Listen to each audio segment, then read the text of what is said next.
You talk a lot about this in your course, Recession Proof Real Estate, which is included in your real estate start school. Talk a little bit about like the last 10 years. I mean, preparing, of course, we have COVID-19 right now, which is, a pandemic shutting down a great number of areas throughout the country, potentially the whole country at some point. We're not really sure. But talk about like what that has been the last 10 years, knowing what you went through during that time period and how it helped you prepare for right now. Yeah, it's been a long run. I mean, like just if you look historically, and we kind of step back because it's right now everybody's a little bit panicky. We're in April of 2020, so people are like, what's going on here? We're kind of in the eye of the storm, so to speak.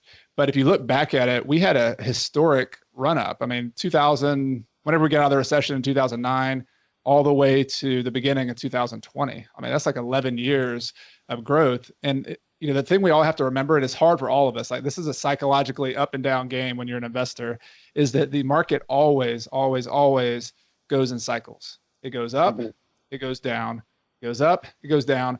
The thing we don't know is why. Like maybe it's going to be a black swan event, like a coronavirus. Maybe it's going to be the fact that banks leveraged too much in 2008 and 9.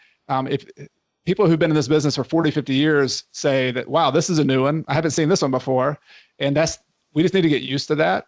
Yeah. But the thing that is comforting is you can prepare for the fundamentals of what makes a good financial decision, no matter what happens in the market. And I compare it to like sports. I played football in college, and I love basketball. I play pickup basketball. And when you play basketball, it doesn't matter what opponent you're playing.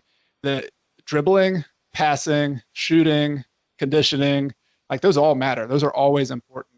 And so the thing this is reminding me of now going through my second recession is that the fundamentals of finance and investing and having good personal finance, that doesn't change no matter what happens. You need to have cash reserves. You need to make sure your deals have profit. So, you're not just kind of stretching yourself too thin and being too speculative. You need to watch your cash flow. And you need to have a good network of people around you. This is a people business. And in 2008 and 9, we did save some cash, but we had some really awesome, trustworthy people who loaned us money, like a local banker, private lender. We had awesome tenants who we had good relationships with, and we took care of each other during the downtimes. We helped them buy some of our houses. And so I think between those two things, cash and just focusing on your relationships, taking care of people, that's never going to change. And that's really the fundamentals of what real estate's all about.